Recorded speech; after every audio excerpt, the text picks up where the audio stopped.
New Thought Media Network.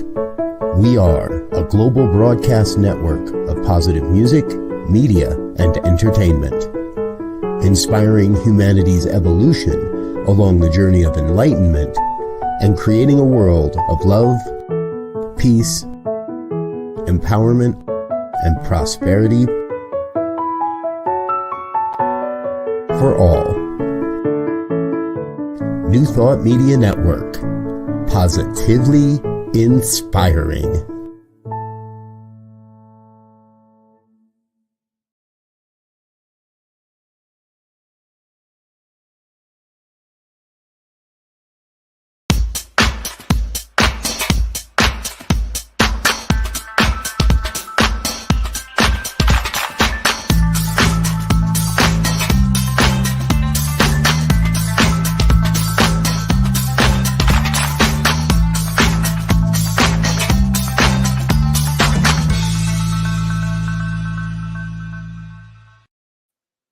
Well, hi, hello. It's me, yes, Bonnie Gonzalez, your doula for grief.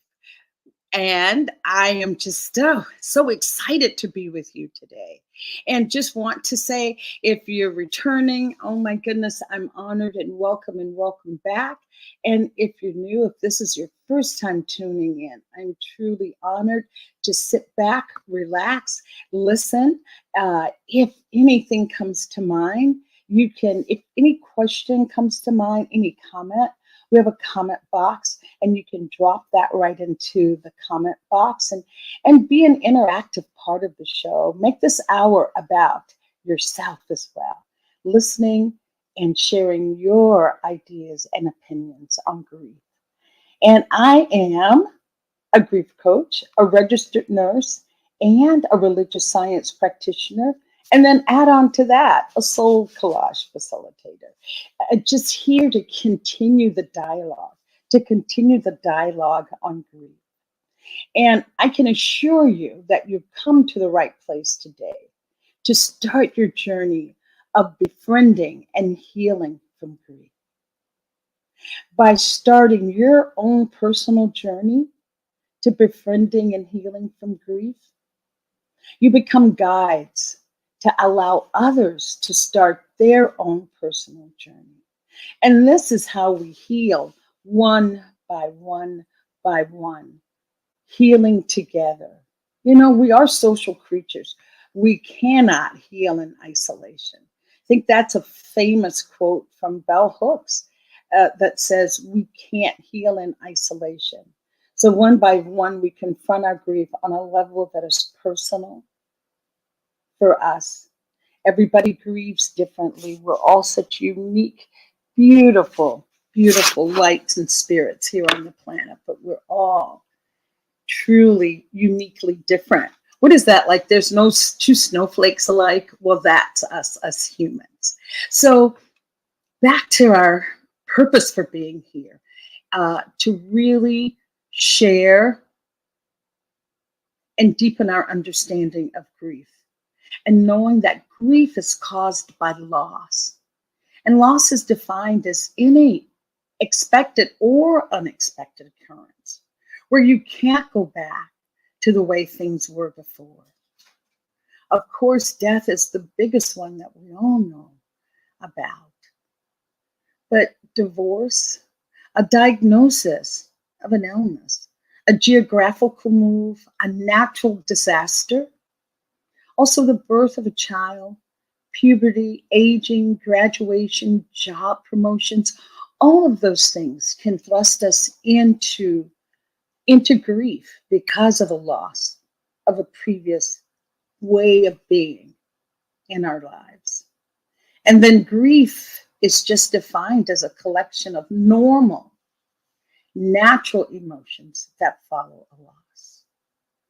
And those emotions can include sadness and anger, numbness, confusion, guilt, anxiety, joy. The list goes on. So just knowing that whatever you feel, it's okay. Because all of those emotions are a natural response to loss. So I am so excited for my guest today. I just can't wait for us to jump right into our theme of today is healing from loss and grief with a shamanic practitioner. And I tell you, I have had some stellar, outstanding guests on this program. And today is no different. The top of the mark. Today, I have Kent Dorsey on as my special guest. And Kent is a shamanic practitioner, teacher, mentor, and spiritual healer. Kent studied at the Foundation for Shamanic Studies under Dr. Michael Harner, which we've all heard of, and Sandra Ingerman. And Sandra is a world renowned teacher of shamanism and has been for over 40 years. So Kent has had extensive studies with Sandra Ingerman, with an emphasis solely on how to teach shamanism in our diverse Western culture. Kent continued his advanced studies with many influential teachers. Kent is a member of the Society of Shamanic Practitioners, the Center for Shamanic Healing, Earth Spirit Way, and the Vision Drum and Journey Circles. Please help me welcome my special guest today, Kent Dorsey. Hello, Kent. How are you? I am great. I'm so happy to be joining you today. I am just really honored. I'm elated. So I don't want to continue talking for another minute. I want to hear from Kent. And Kent, I thought we could start out by you just explaining what is a shamanic practitioner? What is that? Okay. Well, as Bonnie and I talked earlier, I just wanted to acknowledge that today is Indigenous Peoples Day. And I became interested in this because my uncle, who's passed, but was full-blood Navajo. Mm-hmm. And he was an uncle by marriage, and he was unfortunately someone that went through the Indian schools system. Yes. You know, that really was about cultural annihilation and literal. Mm-hmm. And he was, raised by a nice Quaker family. Mm-hmm. And, and literally,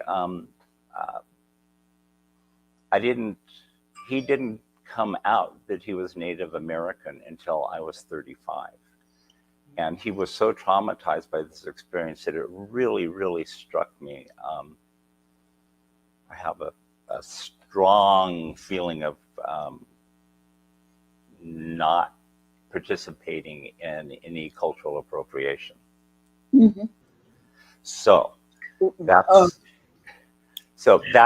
how I, so as I was led to shamanism, or what we're calling shamanism now. And again, the word shaman comes from basically one tribe in Siberia. Mm-hmm. And again, with cultural appropriation, anthropologists sort of turned it into a brand name for any culture that had mm-hmm. something that looked like this. Yes. So most, native cultures around the world will get really upset if you call them shamans, or they've just accepted it because it's popular. But, mm-hmm. And, after the January 6th thing with the QAnon shaman, it's like I'm almost loath to use the word. So but the reason that I would call myself a shamanic practitioner is a community that you are in service to is the only group that can name someone a shaman. Mm-hmm. I mean, if someone is like hanging a shingle out, calling themselves a shaman, I literally would run in the opposite direction. Wow. unless the person is out of a native tradition and, it's their birthright. So, Could I ask a question briefly, yeah, Kent? So in Native American culture tribe, and I know now Native American may be questionable as a term to use. I've heard First Nation uh, used to replace the word of Native American, First Nation. So what would that? I'll just use this word then. What would that holy man be called, and what is the term that would be used in First Nation culture? it literally depends on the tribe. So it's very individualized then. Right, Yes. right. So that said, the spiritual practices that are now being called shamanic Mm-hmm. are, something that when I started studying this 30 years ago, Yeah. and at that point in time, the conservative anthropologists said it had been around for 40,000 years. Oh. Most of that has pushed back to about 100,000 years. So this is a spiritual tradition that was on every continent, Mm-hmm. Mm-hmm. with very, different cultural lenses, but they were really, really similar. Mm-hmm. And it's essentially animism. Mm-hmm. So, and so right now with the whole climate crisis, Yes. so many nations are calling for indigenous people to lead about climate and social justice. And one of the main reasons that is the cultures that still held on to their spiritual and beginning spirituality basically had a worldview that we're all part of one being, that everything is alive. Yeah, oneness, yes. And part of what's happened through Western culture is a belief that we're separate. Yes. And Yes. Yes. so for me, one of the main ways to deal with grief is to actually become reconnected to spirit on the spirit of nature, to reconnect it and understand that we are part of this huge, immense web of life. That, to clear cut a forest is like cutting off 3 of our fingers. I mean, we're all one literal being. Yes. Yes. And system. Right. Right. And I know that I was not socialized in that way of feeling the connection to the earth. That what happens to me happens to the earth, or what happens to the earth is happening within me. I think that I was not socialized in that way, and have had to come to that understanding through my own personal life experiences, and through my own spiritual um, questioning and seeking, that it has led me now to understand that. And I know, Kent, we talked a little bit before about using the shamanistic practice to heal grief. And the grief was around the loss of the connection to the planet, to Gaia, to Mother Earth. And I asked you at that point, wow, what are some of the indications or indicators in our everyday life that we have lost that connection? Well, I would say just look around at the planet right now. I mean, really, the disregard for being stewards.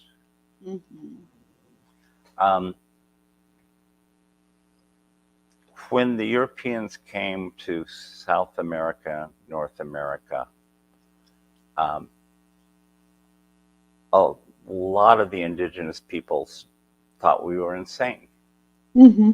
Oh, there no You know, respect for what flat was. out did not understand the concept of greed, of conquest. They did, but, and believe me, this is not to romanticize indigenous culture, Yes. but some of the work I've done has been with the Caro people, which are from the high Andes in Peru, and they get very upset if someone calls them a shaman. They consider Oh. themselves to be mystics. Oh, yes, I resonate to that term. But they had a saying of, someone asked them what's wrong with North America, and they said they're dreaming the wrong dream. Ooh. And that's a dream of separation and a dream of power over. And that, for me, is the main consequence. I mean, not just from the pandemic, but I saw a poll that 60% of Americans answered that they were lonely and felt alone. And part of what's gone on in our culture is we've lost the idea of benefiting a group, that it's become so based on dealing with an individual and the power of the individual. And that, on one level, is fine, and on another level is completely disempowering. I mean, it isolates us, and I think that's one reason, being in the lockdowns and the pandemic hit, it was so, it was a literal manifestation, I think, of what people have been feeling all along. And it's only amplified it and made it more intense. So what really put grief on the radar for me is I started paying a lot more attention to the climate crisis and went through the Al Gore training, and woke up in Oakland one morning and the sky was orange, and it was orange the entire day, and the rest of that summer I'd wake up every morning and check the air quality to see if it was safe to go outside. That caused a grief in myself. And for me, that grief activated me. Yes, it's a motivator. But it's like I still realize I have a little bit of a PTSD response to if I smell wood smoke.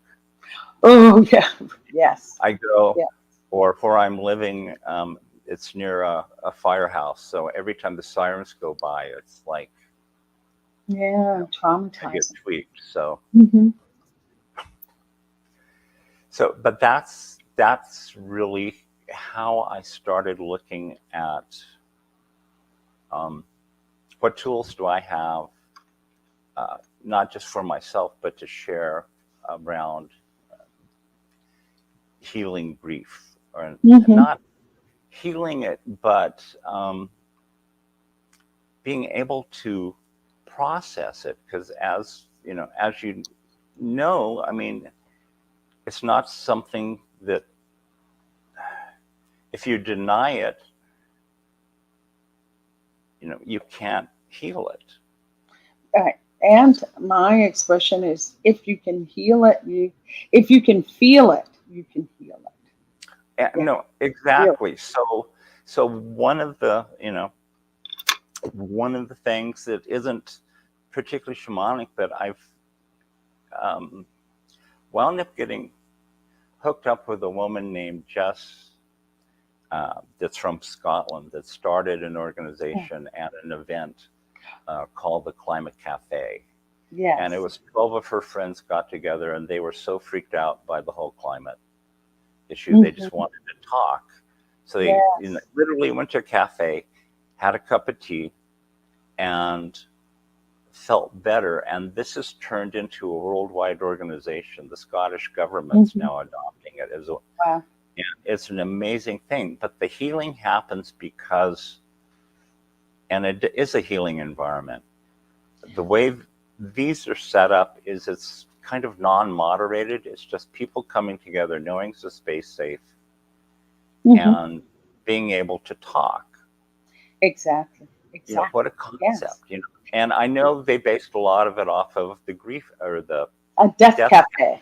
Yes. I was just going to explain that to those people that are listening, that along with the Climate Cafe, there's also Death Cafe. And it's not like grief support.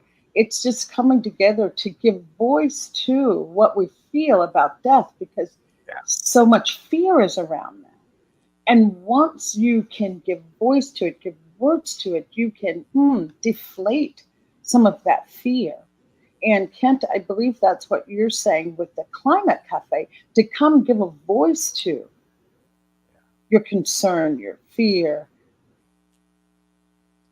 So we're actually in the process of becoming affiliated with that organization, and we'll be holding climate cafes in the future, both online and hopefully back in person.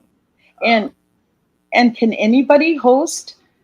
Can anyone host a cafe, a climate cafe, if they wanted to? Oh, they absolutely. Get in touch with you and get the information on how to do that. I feel that anytime we can come together and talk, because as I said in the opening, you can't heal in isolation. And this is bringing us out of that isolation. Well, I mean, this organization is based out of Scotland, but it's going international. And you can just Google Climate Cafe. And there's also in Scotland and Europe, and there's an American affiliate of, I want to say it's Climate Psychology Association. Sorry, I didn't look that up beforehand. Oh, but that's okay. They also run climate cafes, and they are much more about processing feelings. And while that's inherent in what they're doing with the Scottish model is a little bit more focused on moving through that to generating positive action around climate. Great. Kent, I'm just going to take a minute to acknowledge our wonderful listeners here. We have a Megan, and hello, Megan. She says, hi, stranger, because I've been missing from Mexico for a couple weeks. They're going to have to put out an Amber Alert. Where's Bonnie Gonzalez? I'll be back in a few weeks. And then we have Wayne. I'm a captain now. Thank you, Wayne. I salute when you turn on the program. And there's also another Bonnie, dear, lovely Bonnie Olmsted. And she says, hello. Wayne is steer with pure love. And then Megan has a question here for you, Kent. She says, what is the difference between a shaman and medicine man / woman? None. Oh, the words, the letters, the spelling. No. Basically, it comes out of what different traditions would call themselves. I mean, I tend to call them medicine people, as being, but I'm sure, within a specific culture, there's a lot of differences. I mean, I know one of the things in the anthropological use of the term is someone using drums to alter consciousness. You mean the difference between a medicine man and a shaman, a medicine person, or a shaman would be the drumming. So does that mean a shaman would drum, but a medicine person would not? Well, no, because they may in their culture. I mean, it's totally culturally specific. So you answered it correctly right away. None. Yeah. None was the operative word. And thank you, Megan, for that question. Now, we both know, because that was my question too. We had to, Bonnie Armstead was saying that, yes, we are disconnected. We are disconnected. And that brings me to a question, Kent. If someone, I mean, your client, what do we want to call them? Do we want to call them a client? Yeah, Do we fine. want to call them a person? A dear Fine, being fine. comes to you. A dear being comes to you, and they are truly in deep grief. And grief, regardless of the loss, shows itself in different ways. Even if we're grieving the loss of our beautiful planet, grieving, the loss of a dear friend, we're still in grief. How would you work with them from a shamanic practitioner stance? How would you work with them to help move them through their grief? Well, the first Good thing, question. yeah, no, small little question. I know. The first thing I really would do is to invite them to participate in a gratitude process. Mm. And for me, gratitude is the first step for healing. And in terms of this, it would be, no matter what's going on in your life, it's gratitude for still being alive. Mm-hmm. I mean, I literally do this, this day I have a morning practice. I get up and I give thanks for being here. Mm-hmm. And I give thanks to all, one of the Native American terms I do love is all our relations, all my relations. And, that's all of the rest of life on the planet. Mm-hmm. And there's so much. Just give thanks. Give thanks for what gives us life. Mm-hmm. Yes. People over the years have made a lot of fun of tree huggers, but hug a tree. Go hug a tree. Yes.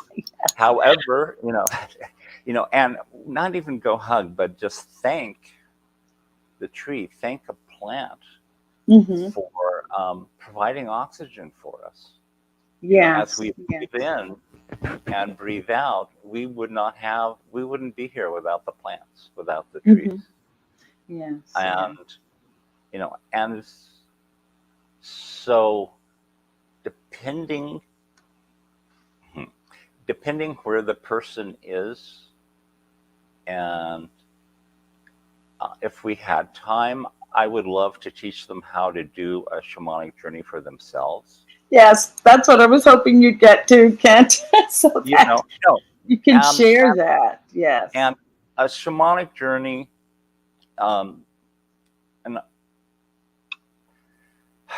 in our terms, is using drums or rattles. It's sound driven.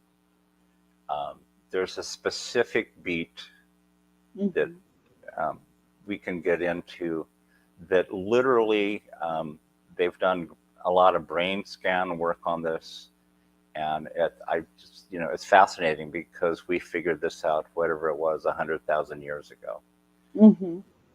But this 100,000 years ago. Yes. Yeah. This is ancient. What's that ancient wisdom? Something that always made me smile is Michael Harner had a saying when anyone would sort of bring up, "Oh, this is just New Age," he said, "This isn't New Age. This is Stone Age."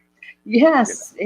I call it with ancient wisdom. Ancient. It really is. But what this drumbeat will do is it literally physiologically entrains our brain waves from a normal waking beta down through alpha into theta.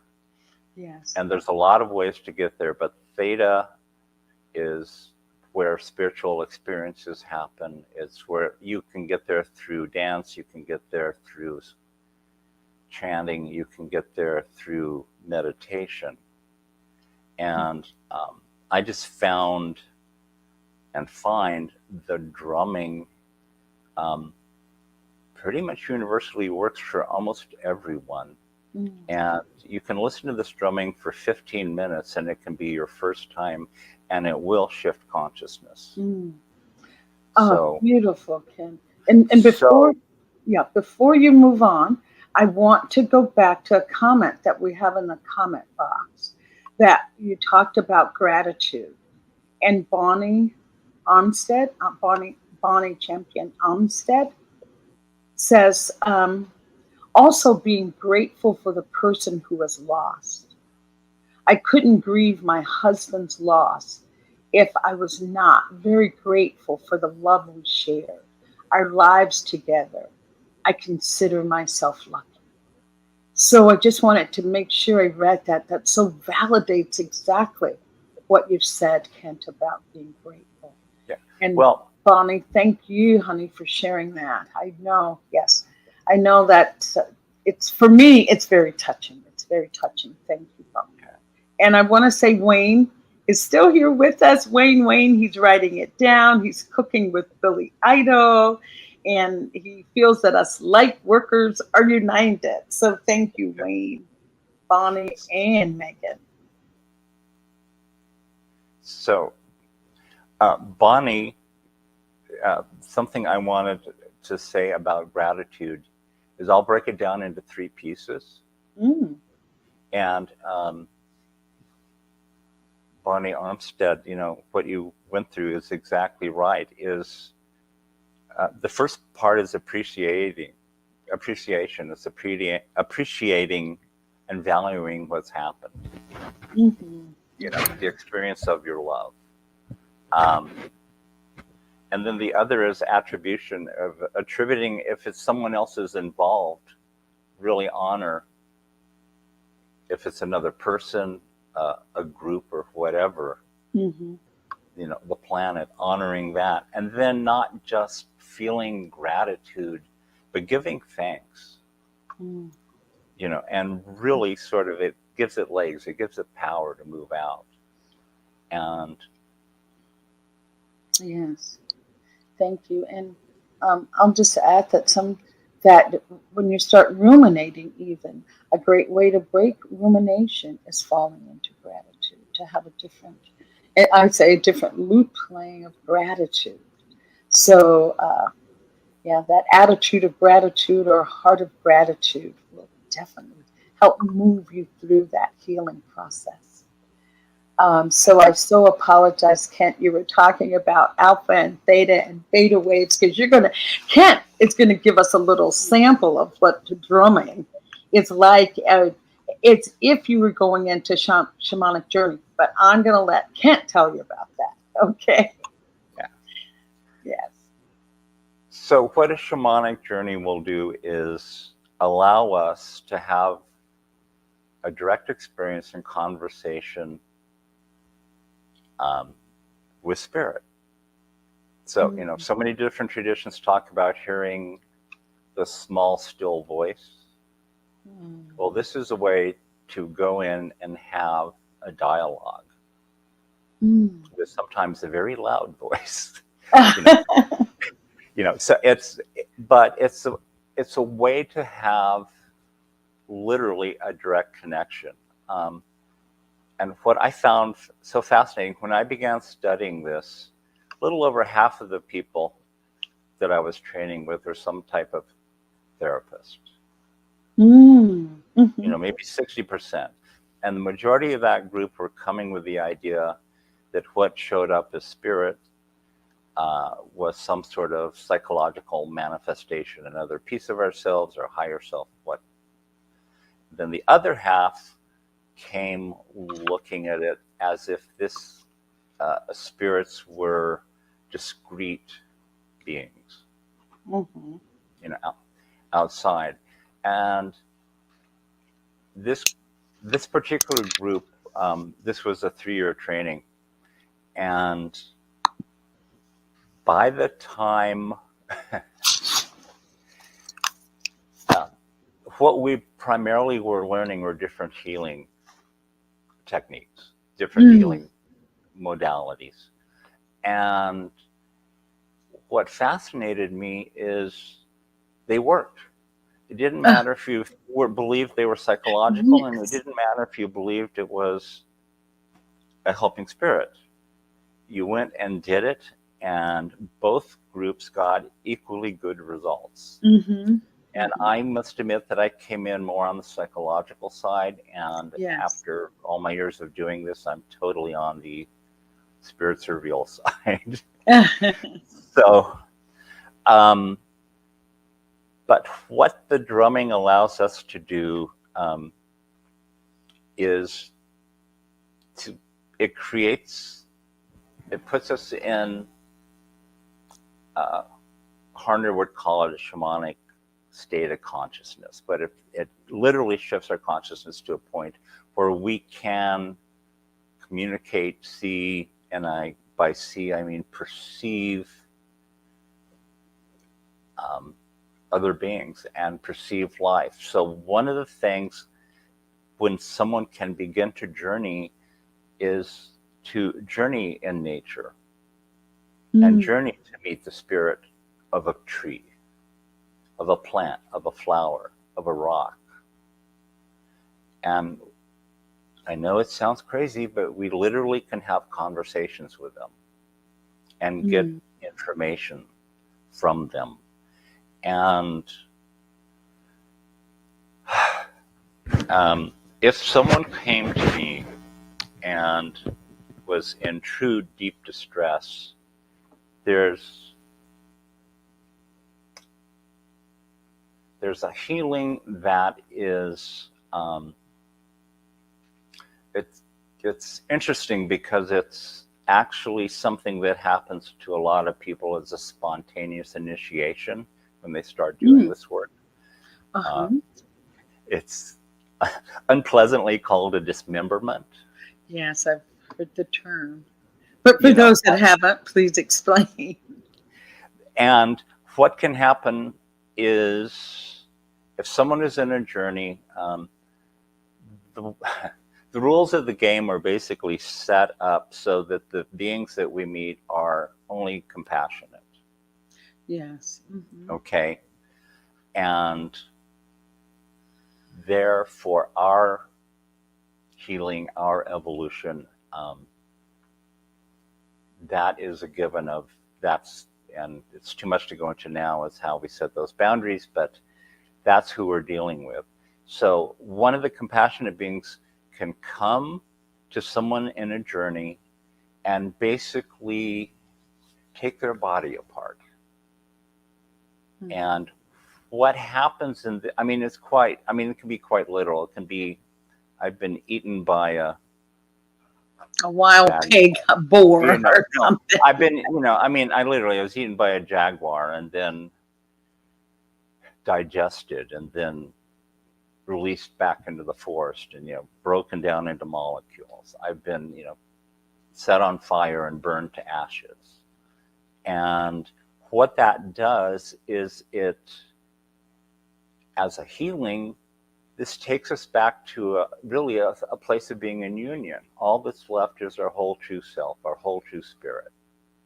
And it's a way to really see and remember who and what we are. And once someone can get down there, so this is a healing technique that can be used for physical illness. Mm-hmm. Oh, so okay. Yes. So you can come down, and if someone is having a knee issue, a heart issue, whatever, they can be dismembered and then remembered, in their template of perfection that we came in before life happened. Now we can do the exact same thing for emotional pain. And that's how this, for emotional pain. grief is. And the best way to connect, and understand that we're all one in nature is to have a union experience.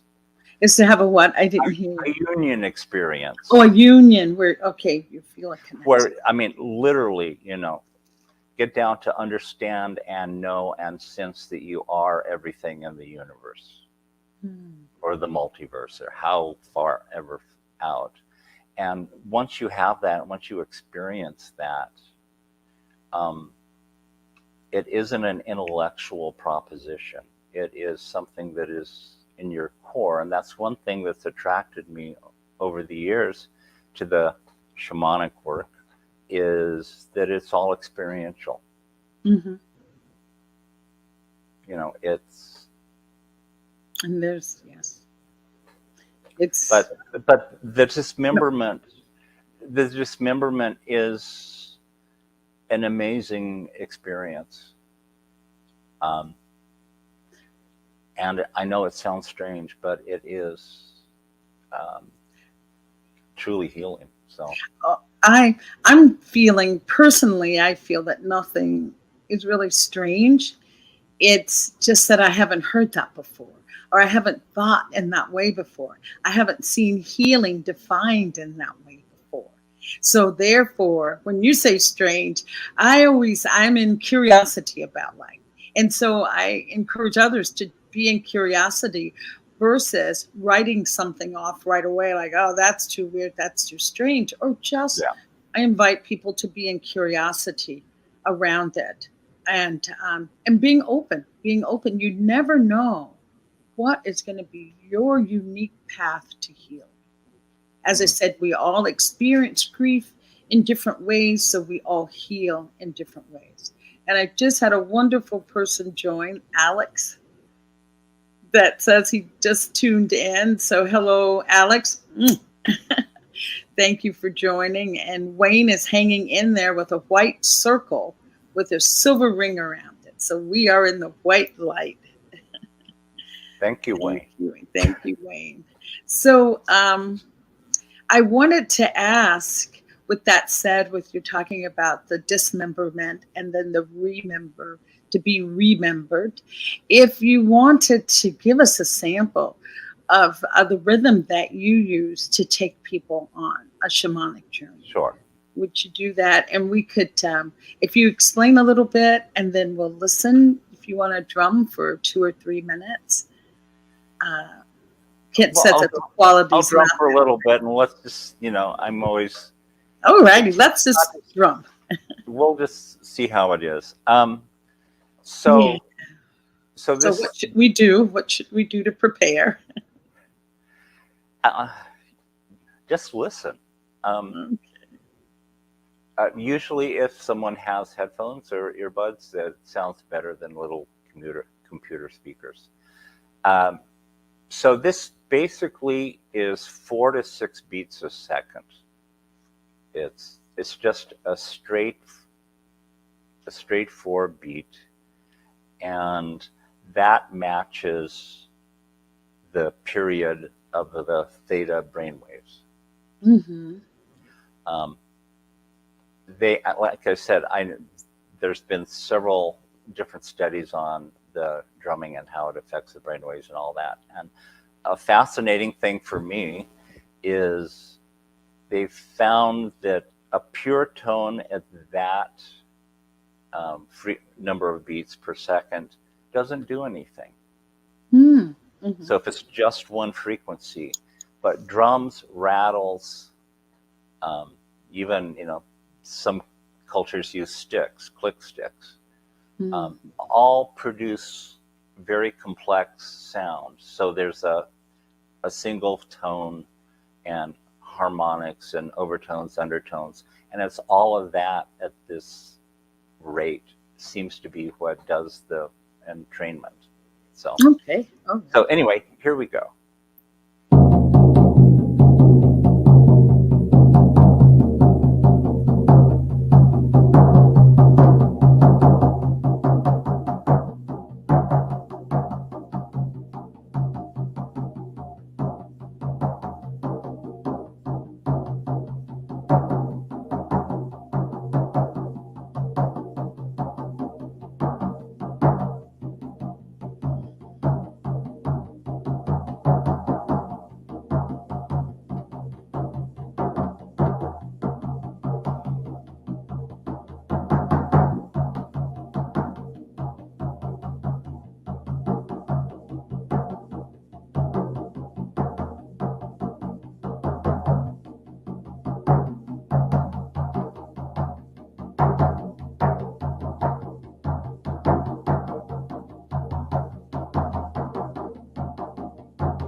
Mm.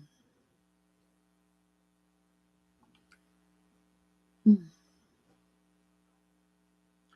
And if you think of, well, first off, um, the, what this is a human birthright to be able to do this, to be able to journey. It doesn't take a special person. When I started learning this, about a little under 50% of the people that attempted to journey the first time were able to journey. Mm. And pretty much now it's up to about 90-95% on the first time. Wow. And I've really seen a change in literal consciousness, I think, on the planet. And that's over, 30 years. So. What do you attribute to that sudden heightened awareness around? Well, I think people are waking up. People are moving. People are understanding more and more that we really are a manifestation of consciousness, of spirit, of the divine. I mean, it's that mixture of where spirituality is taking us, and now where quantum science, physics are starting to come in and, say the exact same thing. So, okay. And with that said, Kent, for those people that are watching shamanic journey, shamanic drumming, maybe new for them, what can they do right now? How can they start? What would you recommend? Well, so just to say, so what I learned, if you weren't on at the beginning,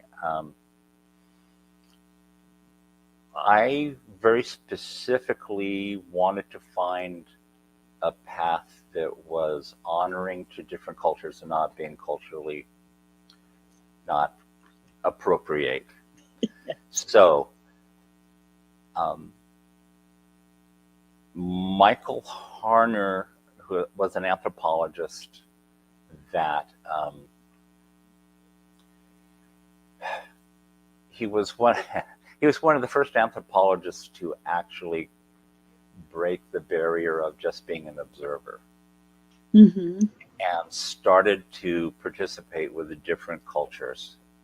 And he recognized, after he had about 10 cultures that all were describing the same cast of characters in their spiritual world and cosmologies, through different cultural lenses, but they're all the same. He put together a version of this that he called core shamanism.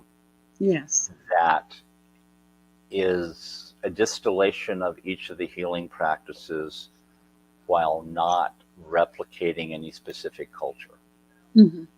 So that's where I came from. Although I have worked with people in Tuva, I have worked with the Karo, and they're wonderful, and I love that. And it's, so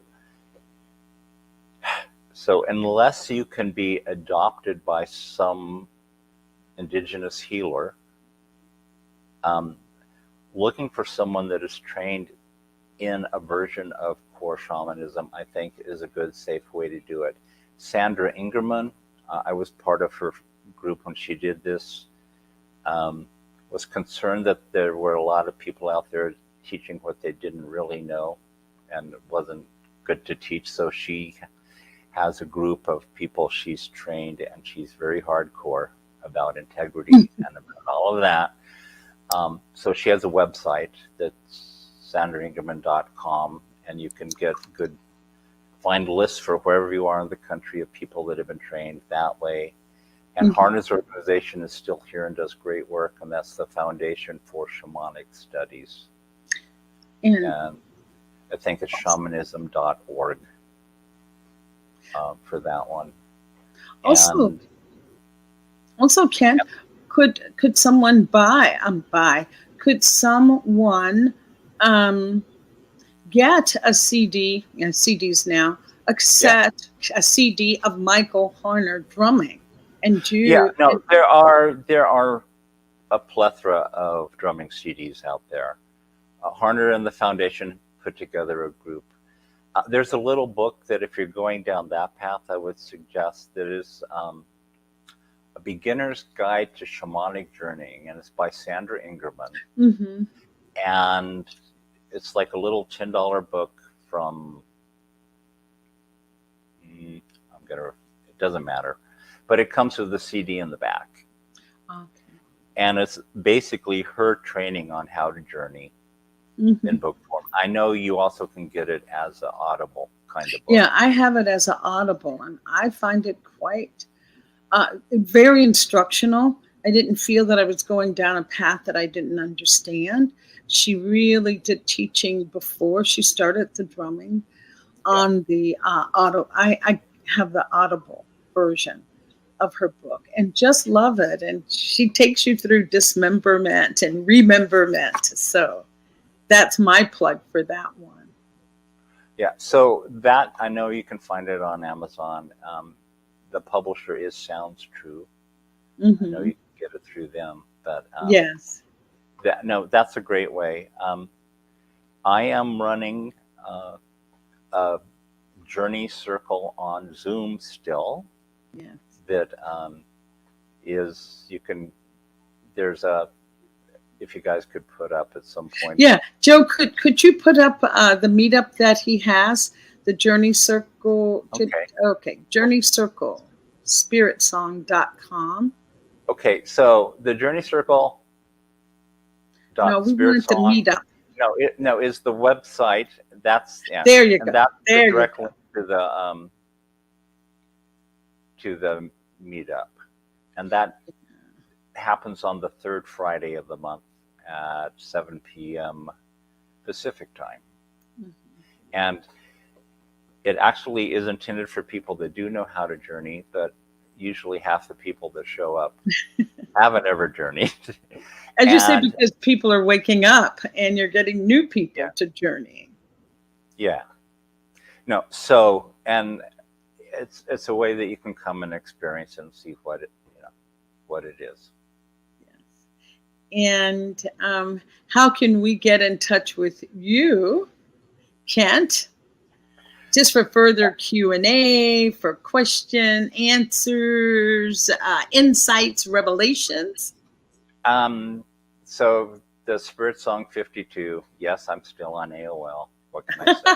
He's the only one, but he's drumming his way out of there. And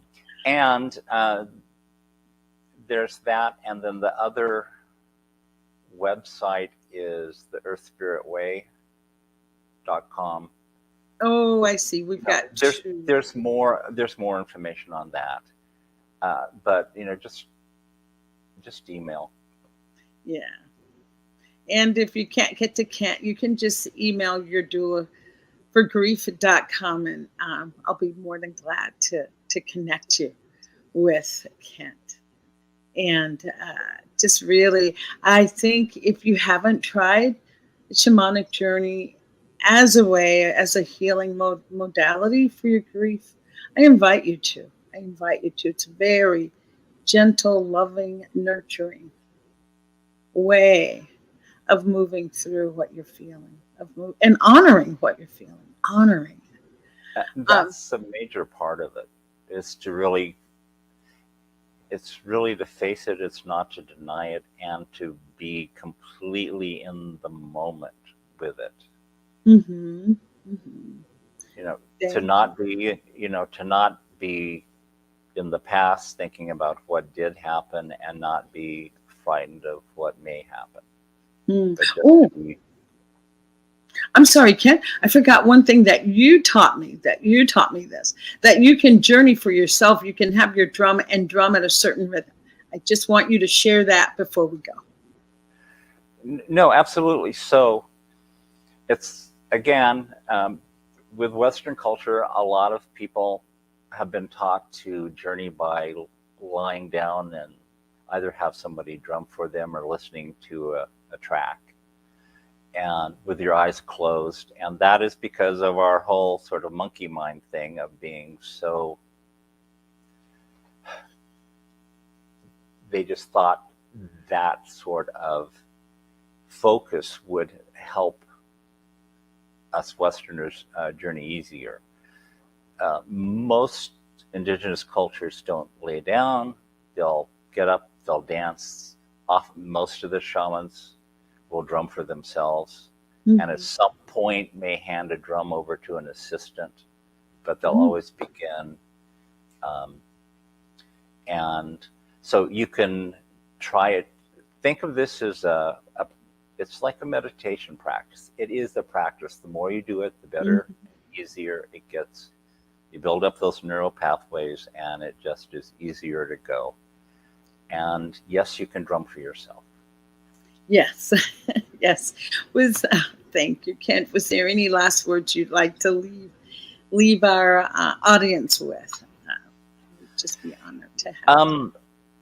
Well, to honor Indigenous Peoples Day, I just found a couple of quotes that really struck me. This one is from a Malwali theologian, is that we live in the web of life and reciprocity with people, other creatures, and the earth, recognizing that they are part of us and we are part of them.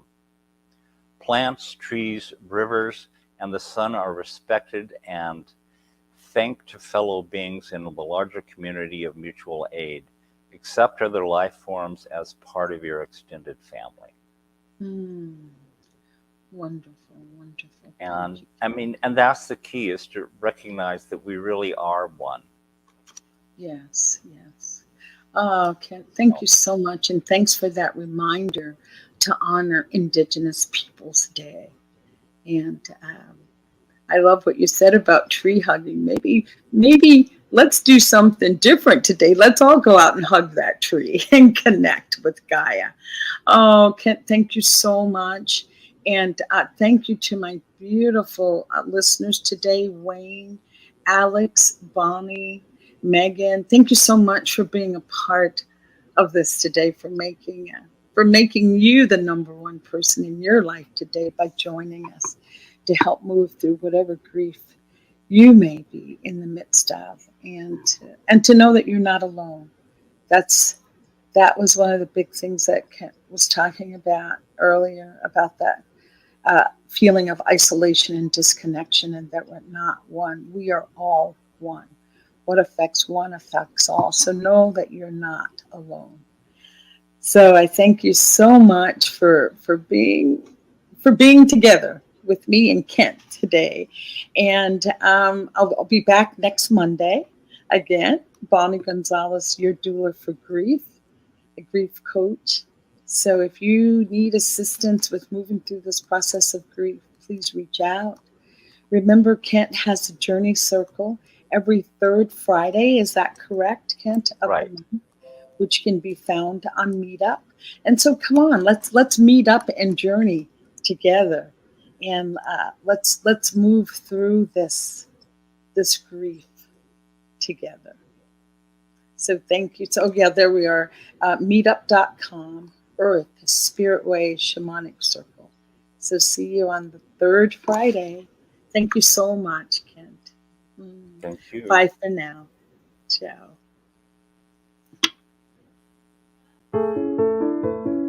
New Thought Media Network.